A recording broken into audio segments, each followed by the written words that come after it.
we'll start. Thank you so much, everyone. I think I can still see people joining, so we'll just start, and people can join us as we carry on. Thank you for joining our first in our series of Cratus Group election insights.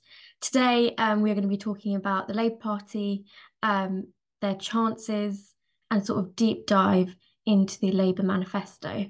For those of you that don't know me, I'm Vanisha Solanki. I'm an account director at Cratus Group, so I work on projects across London. I'm also a councillor in the London Borough of Redbridge and the cabinet member for housing and homelessness within the borough.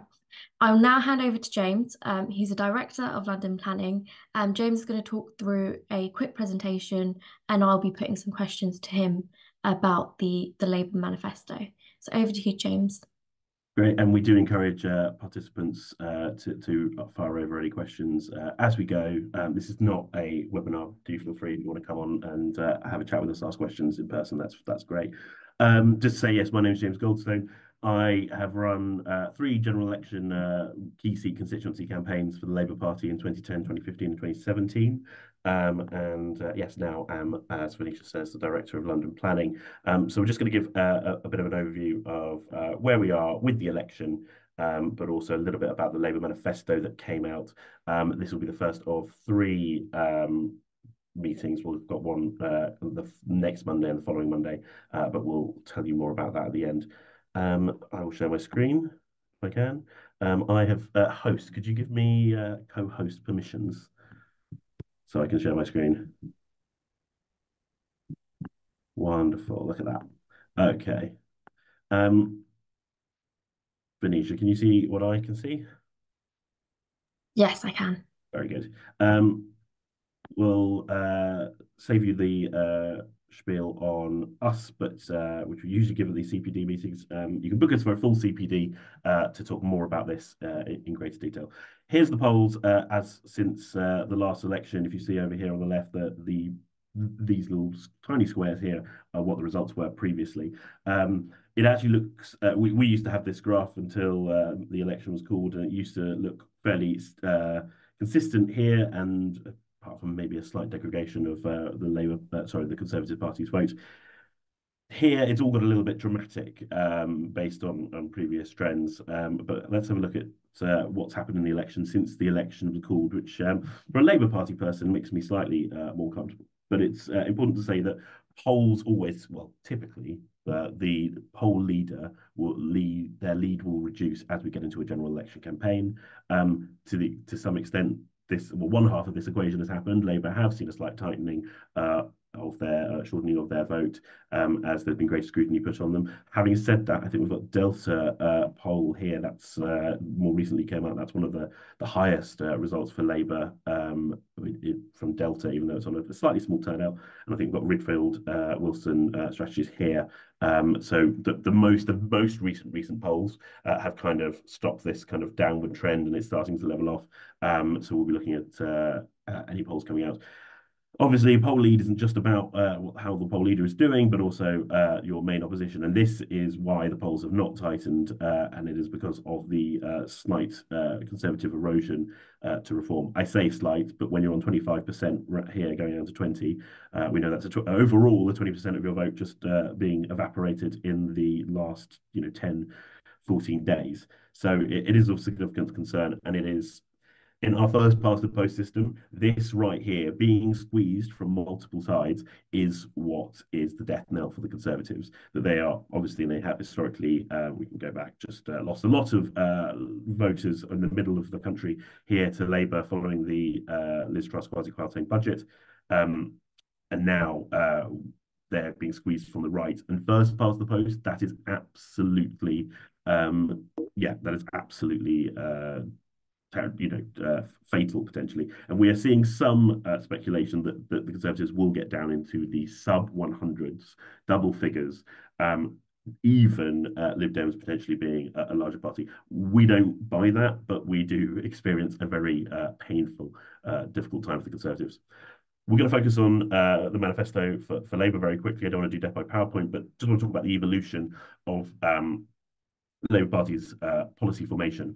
You remember, it's coming up to almost 18 months ago, Keir Starmer launched his missions. what's really important to understand about the missions is they were not designed to help Labour on the doorstep. They were designed for Labour to communicate to the wider left, frontbenchers, MPs, unions, think tanks, businesses who want to influence Labour legislation, organisations such as Cratus. They wanted to communicate that to the way that Labour is going to run this country is going to be a paradigm shift from 97 to 2010, when the economy was growing broadly, certainly until the financial crash, and Labour were in a position to dole out that growth. Now, there is not going to be, in our wildest dreams, we might be hitting, 1.5, 1.75 in the next 2 years. So the missions are about how do we do good government, achieve things that British people want to see without extra money to spend. And the way to do that is to have a highly focused, mission-driven government where departments work with each other, and it's not just a bunch of goodies and a retail offer that go down well on the doorstep. Q May 2024, where they considered that probably they did need a few more retail offers and policy goodies to go down on the doorstep. And you can see the evolution from these kind of missions to a much more kind of public-facing offer. Now you've got the additions. So some of these have just been converted. But the main addition is the launch of a border security command and recruiting of 6,500 new teachers. This obviously speaks to the reform threat and immigration to speak to something on that issue. And 6,500 new teachers reflects the fact that the public do expect Labour to offer some goodies, though we'll come on to just how meagre these goodies are very shortly. And then within weeks of this, we have the election being called, and you can see, thematically, it's not really that different. There was very little in the manifesto that surprised us, if at all. Most of it was pre-briefed already, and I'm going to have a look at the breakdown of the Labour spending. This is really significant. Altogether, Labour are promising over 5 years to spend about 30 billion. Overwhelmingly, that's going to be part of the Green Prosperity Plan, and public services are actually just 4.8 million. Basically, it's Green Prosperity Plan is one of these every 5 years. Now, the rhetoric and the list of policies that we see in the Labour manifesto, we see a lot more talked about here in public services and much less in the Green Prosperity Plan. You may recall the 28 billion a year pledge that was dropped.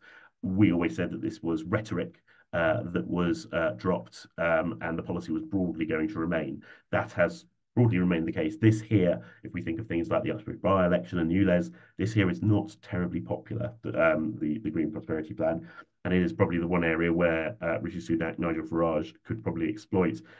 Labour are much more happy to talk about this, but 4.8 on public services over 4 years. To put that in context, the annual NHS budget in 22-23 was about 181 billion.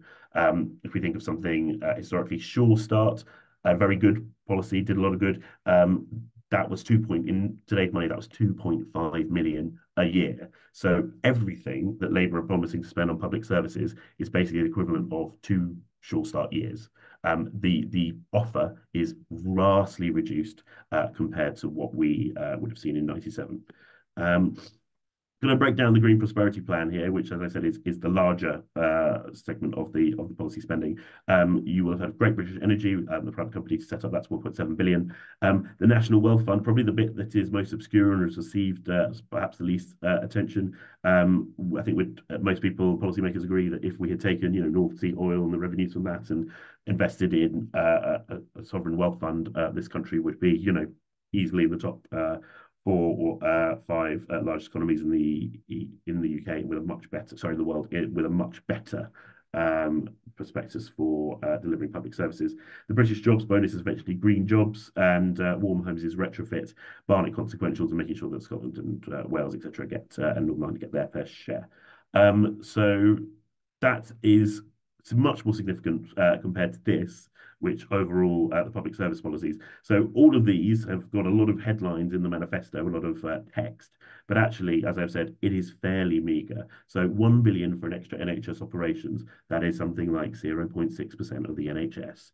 Bearing in mind that is over That is over 5 years, but that 0.6% figure is for just 1 year. So actually, in just 1 year, we are talking about less than 1.5% of NHS spending. That is the biggest amount that Labour are promising to spend on this. It is significantly smaller.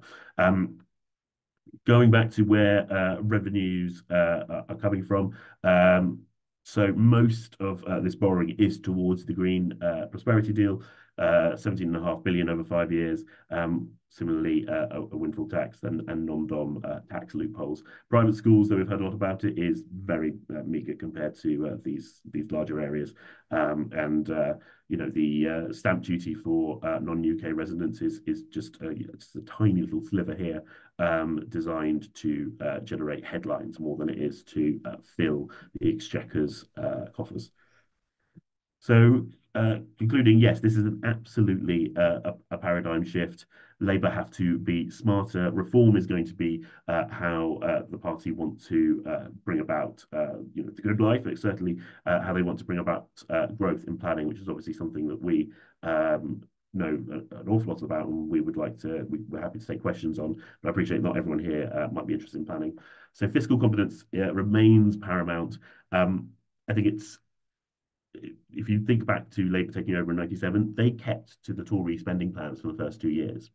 Now, those Tory spending plans make this look like absolute small fry. Those Tory spending plans in 1997 to 99 were significantly larger than this. So Labour are going to be incredibly hamstrung. And in our report, The Challenge of Change, we go into this in more detail, that they have to get to the precipice of a super majority of over 500 MPs potentially. They have actually had to constrain, hamstring them, tie their hands in how they can deliver this agenda that people want. Now, and this is also crucial, Labour are seen as the party that is going to be able to address the state of public services.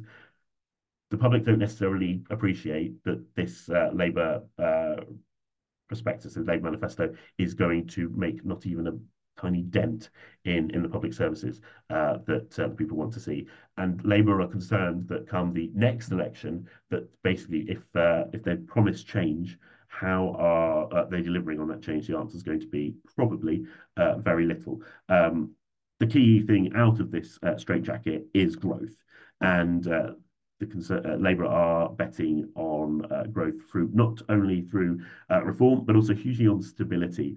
A huge supermajority for Keir Starmer, very likely that he's going to carry on for at least a parliament, if not two, and his successor, in my view, is right there at his side with her hand on the tiller for the economy. That is going to, they hope, encourage private capital to come off the sidelines and get involved. But I would say, just to reiterate, Rachel Reeves will be absolutely the most powerful chancellor. And for that reason, I think we're going to hear a lot more in the autumn budget than we have heard in the last week from Labour on the manifesto. And it's that I will be, I think, will tell us much more about what the next 5 years are going to look like, because a budget that can come up, the scrutiny is, all in Parliament and not over a 5-week campaign or a, year-long campaign. We're very confident that it's going to be in the autumn budget where a lot of the details about the next 4 or 5 years are going to be revealed. And that's it from me. Thanks, James. That was really, really insightful. And I have got it wrong. To ask questions, you do have to unmute yourself. There's no way of actually submitting questions because this is not scheduled as a normal webinar. So if you do have any questions, please do feel free to unmute yourself. And I'm going to go ahead with some of the questions that I had.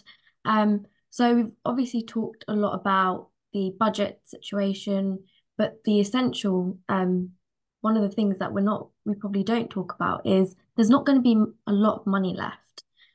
So one of the questions that I want to ask is, how does the Labour Party plan to address the current housing shortage? Obviously, we've heard about the 1.5 million homes, but what more will they be doing? Over to you, James.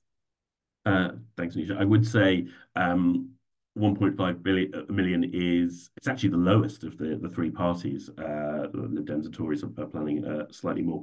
It is a target, not an absolute manifesto policy goal. My expectation is they might not even break a million.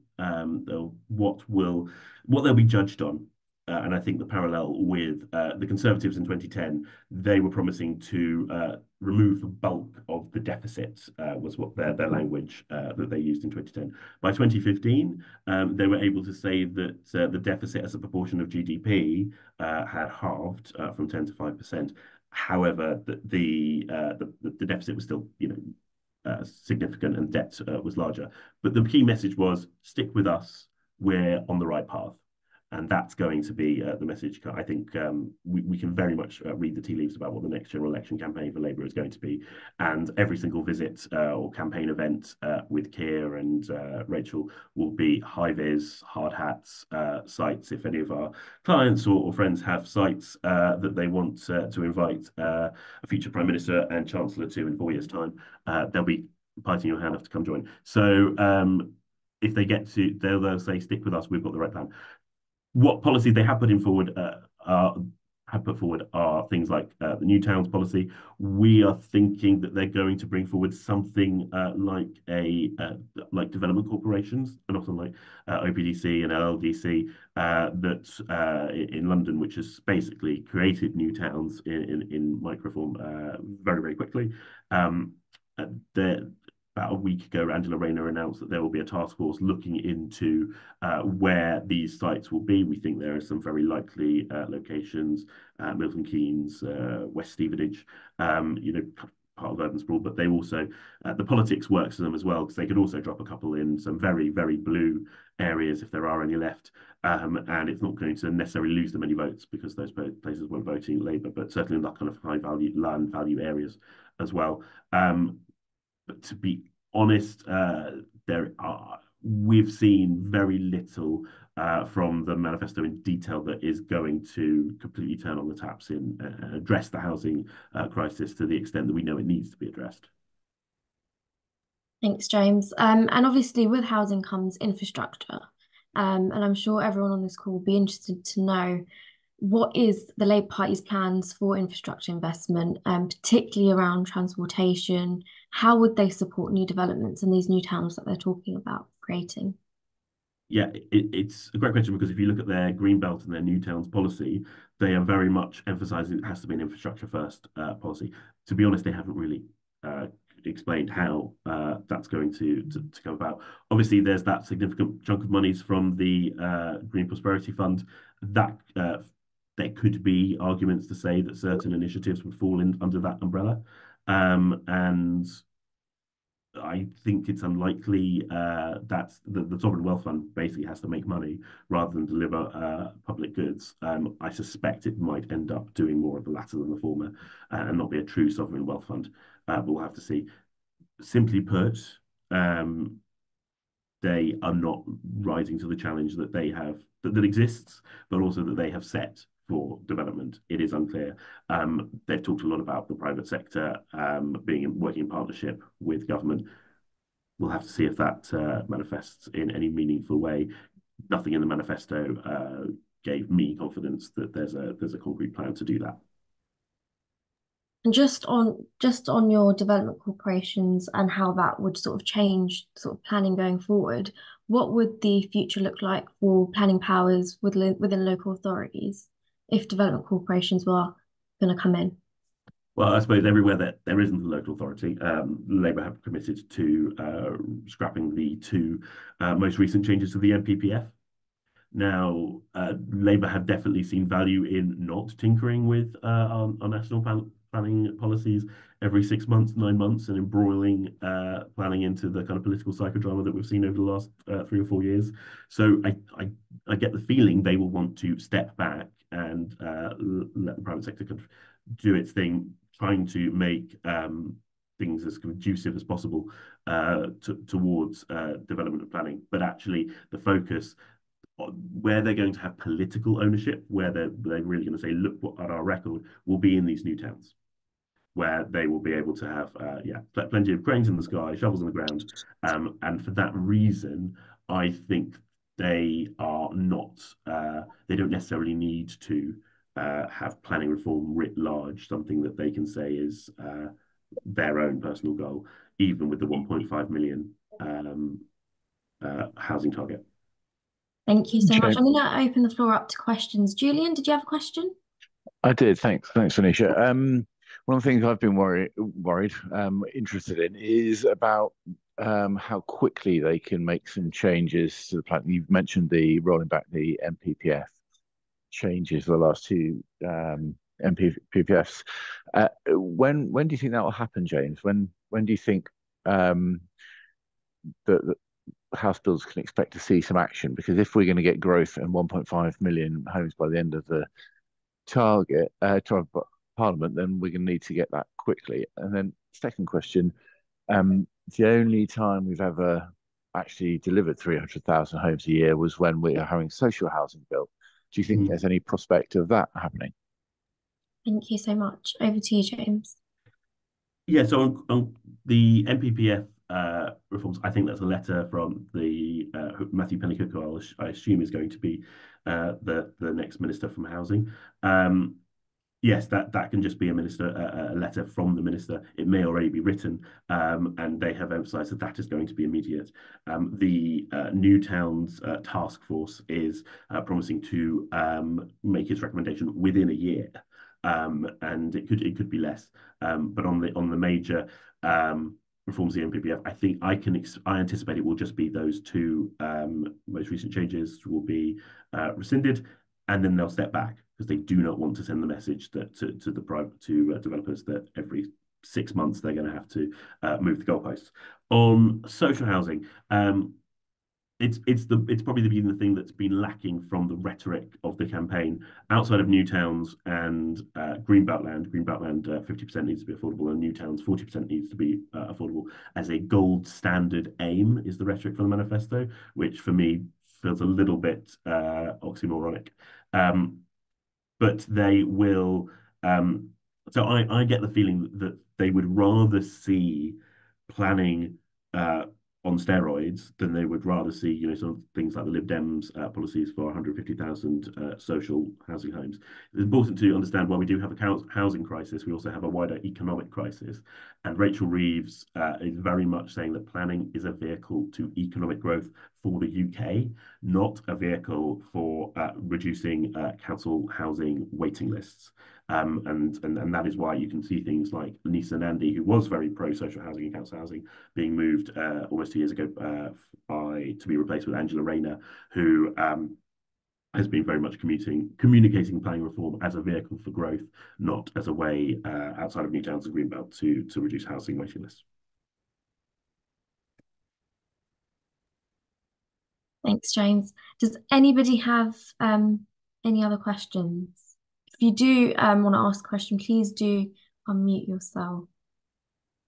I would just say the challenge of change, our report into the Labour manifesto is up on cratus.co.uk right now, as well as details of these future events that we're having. We're also looking to partner with organisation Focal Data to have a look cephalogically and yes, in polling terms, to look at what's going to happen at the election itself in quite great detail. And we're also looking to have a post-election event where we'll be able to break down the results as well. And we hope that you can join us for all of these. Final question from me, James, and Vanisha. I think there are 2 more sessions planned. What's the content for those 2? That's a good question. Watch the space. And we're thinking the one on Monday, week after next, will be focusing more similarly on the general election that week. Next week, we're looking about how the campaigns are going on the doorstep and perhaps in more detail about the reform threat and what it means for the future of the Conservative Party. Andrew, I can see you've unmuted yes. as well. Would you like to ask your question? Just one, Greenbelt, my favourite subject. And Labour are the only ones that really look like they're going to tackle this or try to tackle this. Just any information you've got on that, really? Yeah, I mean, the reason that they're the only ones looking to tackle it is because they're the only ones who are going to form a government. And why kind of grasp the nettle of Greenbelt if you don't have to? So yes, Greenbelt land, well, what they're calling grey belt. So I think this green and present land type land is not going to be overrun. Labour are looking to do that kind of former industrial use. I'll just get the policies up so we make sure we're talking about it. Yeah, so brownfield first policies, and they are proposing a strategic vehicle to release that land. Which is, you would love it if they could see a photo before it, looking in its grey splendor beforehand, and basically saying, does this look terrifying on a leaflet? That you know, a local Conservative Party leaflet or Lib Dem leaflet saying, look what the local authority or look what Labour are trying to get rid of. But it will be brownfield first. PDL in the Greenbelt will follow that. Now, the affordable housing targets, I think, are, well, they are much more onerous from Labour, 50% affordable in that land. Plus, you've also got to ensure that public services are included, including transportation. Now, a lot of the sites that we've looked at with our clients that are on the Greenbelt, they typically do not have stations right next to them. They do not have excellent transport nodes. They would require a fair amount of parking as well. And I think that is something that needs to be reconciled. That not only will they be, you know, tackling the Greenbelt, even if it looks pretty grey, that they'll need to have the rhetoric on their side that actually it's not that green, that it will need to be brownfield or PDL, and then not to tarmac it with a load of roads and cars. How do you get that? The totality of that communication piece, that would be very happy to work with clients who are facing that challenge, would be so great that I could think from a policy making standpoint, I think it is one that may end up falling away. It's the area that's going to be most politically toxic, especially if you've got a load of Labour people being elected for the, you know, Greenbelt heavy seats, which current polls suggest there will be. You think they'll go as far as looking at like scrappy paddocks and things like that? Or do you think it will be sites that have got hard standing buildings? Yes, so well, what kind of scrappy paddocks, what I would call PDL in the Greenbelt, you know, farmland. Potentially, it's easier than well, it's harder than brownfield. Yeah. It's the one. It's an election campaign, and we've heard very little about it, as you would expect. I'm surprised that the Tories and Lib Dems haven't gone harder on this, or certainly the Tories. I think new towns are going to be part of the Labour agenda in a way where they're going to feature centrally in the next election campaign, very much as a look at our record. If Greenbelt falls away, I wouldn't be surprised, but you could see things like a strategic release might be all land within 20 metres of railway sidings or 50 metres. I could see something coming forward like that, which is easier to communicate to the public. Yeah. Thank you. Thanks so much, Andrew. Does anybody have any other questions? Can't see anyone looking to unmute. Well, I just want to say thank you so much for joining our first sort of breakfast briefing on the general elections. Obviously, we have 2 more coming up, so please do stay tuned. One where we'll be focusing on the sort of campaign on the ground and what that means for the different parties, and one on sort of the polling data as well. So please do have a look at your emails, and that'll be coming out shortly. But thank you so much for joining. I hope you found that useful, and please do let us know, or do get in touch with us if you have any other questions.